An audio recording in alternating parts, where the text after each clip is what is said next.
ওম শান্তি। আজ 12ই জানুয়ারি 2024। প্রাত মুরলি।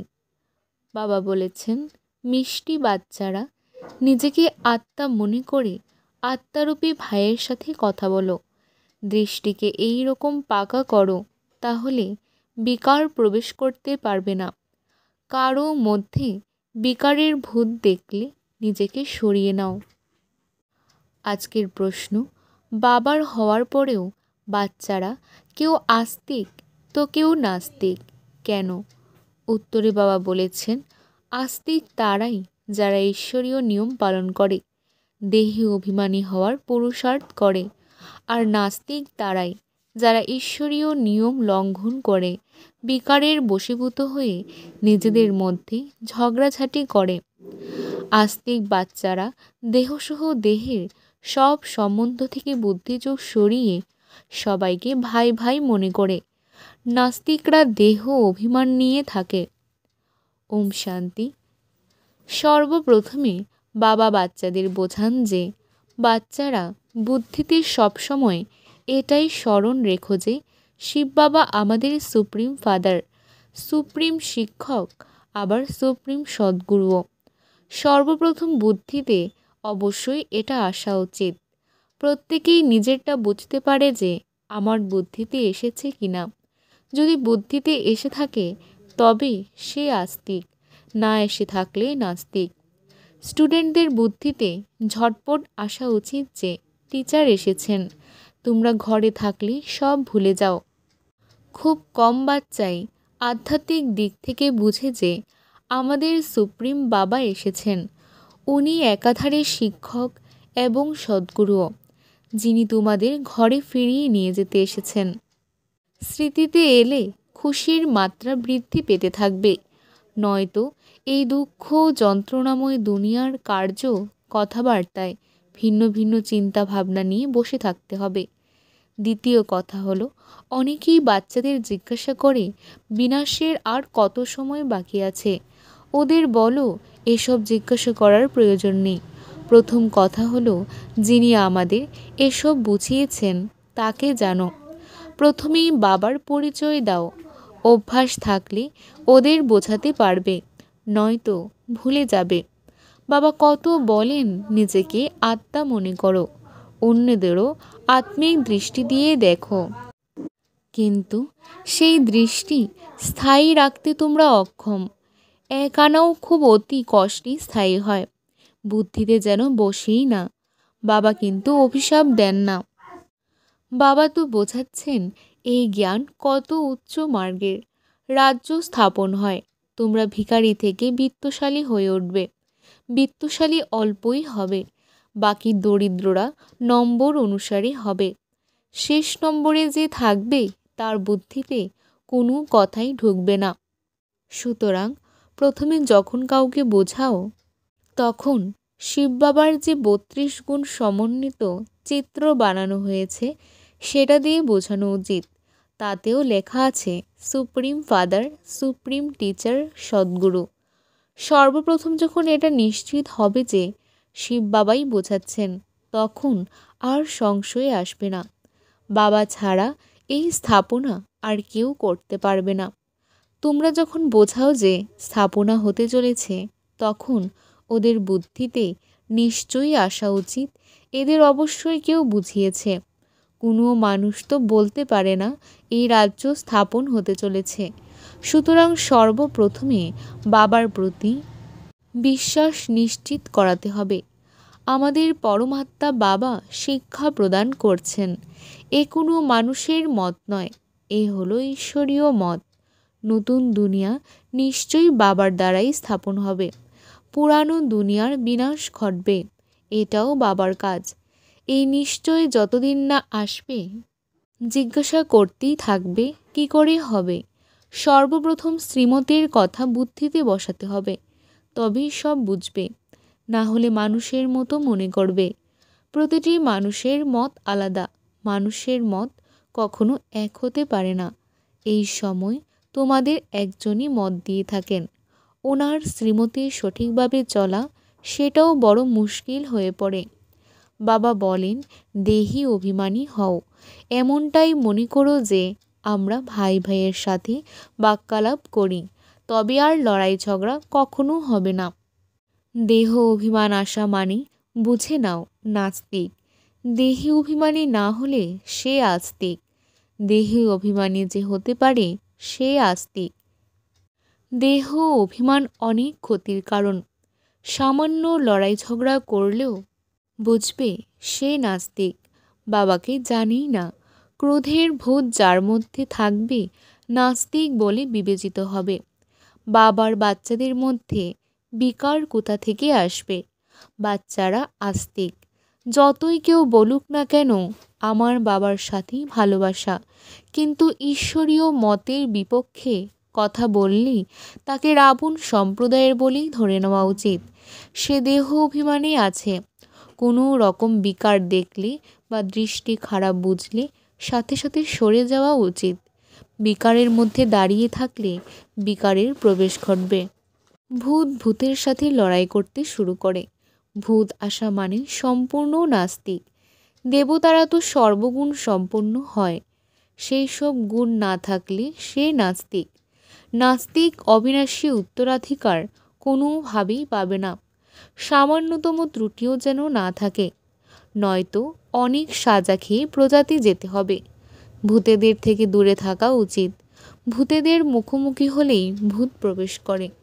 ভূতকে প্রতিরোধ করা যায় না। ওদের সাথে বেশি কথা বলাও উচিত নয়। বাবা বলেন, এ হলো ভূতের দুনিয়া। যতক্ষণ না বিকার দূরীভূত হবে শাস্তি পেতে হবে, পদভ্রষ্ট হবে। একটাই তো লড়াই।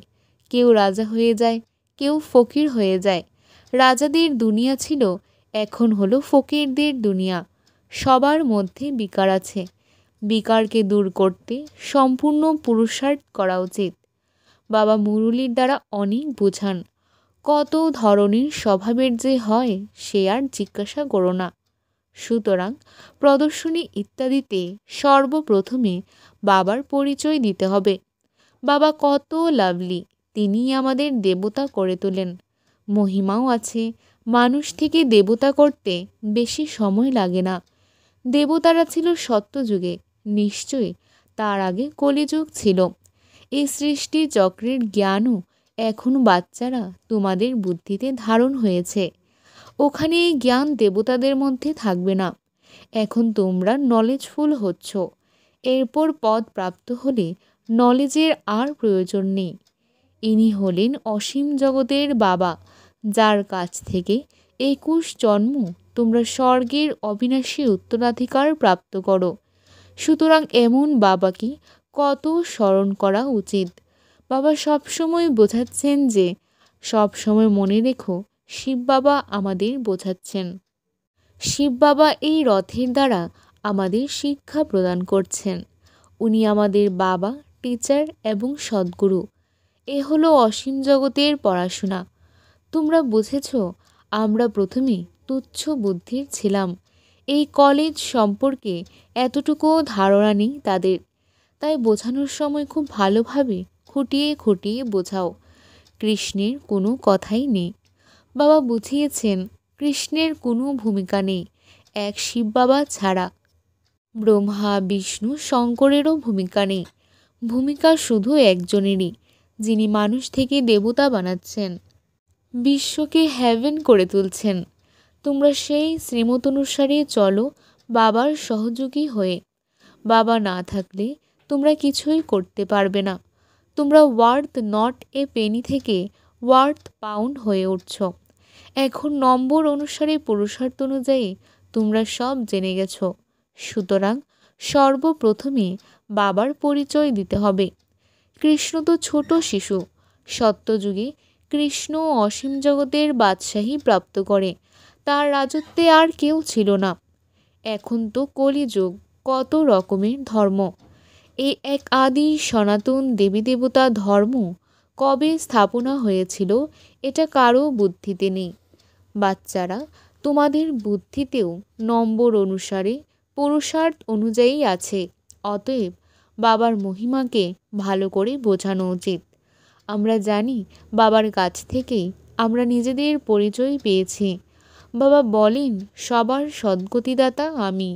কল্পে কল্পে আমি তোমাদের অর্থাৎ বাচ্চাদের নির্দেশ দেই, নিজেকে আত্মা মনে করো আর আমাকেই স্মরণ করো, তবেই আত্মা পতীত থেকে পাবন হতে পারবে। আত্ম অভিমানী ভব। অন্যদেরও আত্মিক দৃষ্টি দিয়ে দেখলে তোমাদের ক্রিমিনাল দৃষ্টি হবে না। আত্মাই শরীর দ্বারা কর্ম করে। আমি আত্মা, এও আত্মা, এটাই প্রথম নিশ্চিত করতে হবে। তোমরা জানো, সর্বপ্রথম আমরা 100% পবিত্র ছিলাম, তারপর পতিত হয়েছি। আত্মাই আহ্বান করে বলে, বাবা এসো। আত্মার অভিমান দৃঢ়রূপে নিশ্চিত হওয়া উচিত, আর সব সম্বন্ধ ভুলে যাওয়া উচিত। আমি আত্মা, সুইট হোমের বাসিন্দা, এখানে ভূমিকা পালন করতে এসেছি। এটাও তোমরা বাচ্চারা বুঝেছ। তোমাদের মধ্যেও নম্বর অনুসারে আছে যাদের স্মরণই থাকে। ভগবান পড়াচ্ছেন, কতটা খুশি থাকা উচিত। ভগবান আমাদের বাবা, টিচার এবং সদ্গুরু।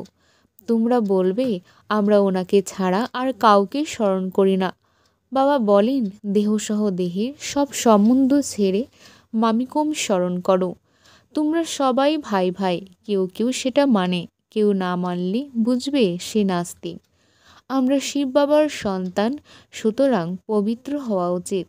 বাবাকে আহ্বান করেও মানুষ বলে থাকে, বাবা তুমি এসে আমাদের পবিত্র করে বিশ্বের মালিক বানাও।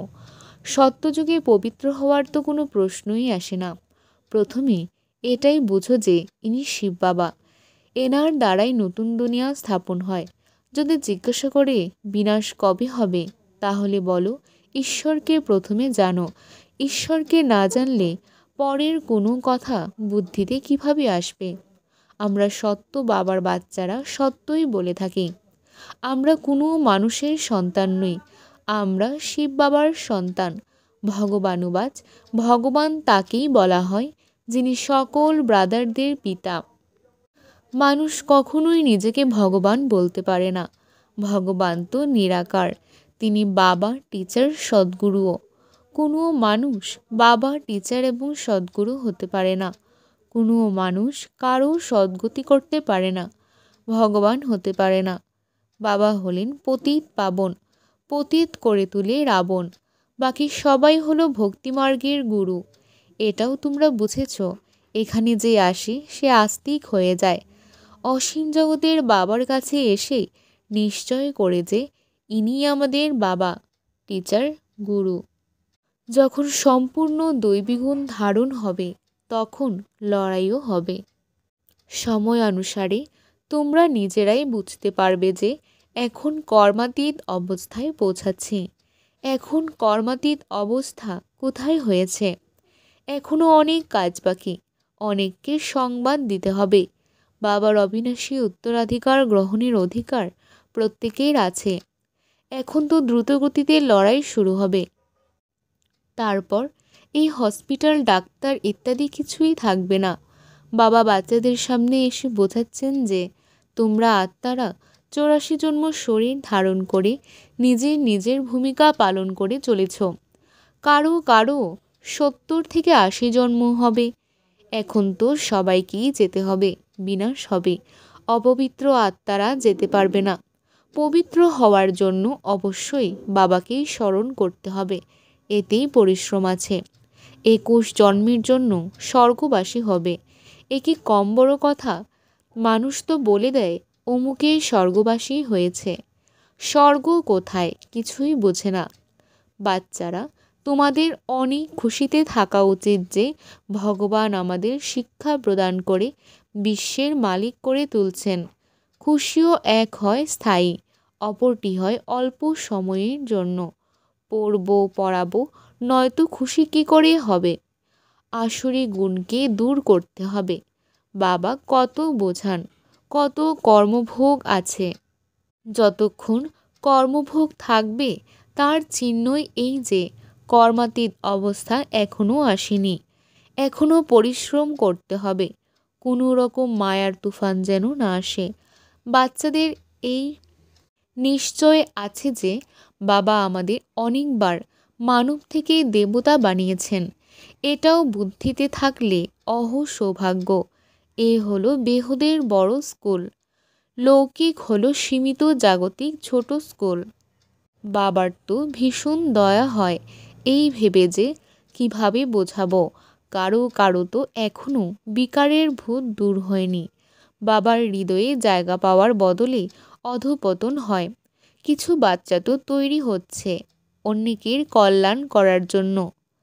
আচ্ছা, মিষ্টি মিষ্টি হারানিধি বাচ্চাদের প্রতি মাতা পিতা বাপ দাদার স্মরণের স্নেহ সুমনার সুপ্রভাত।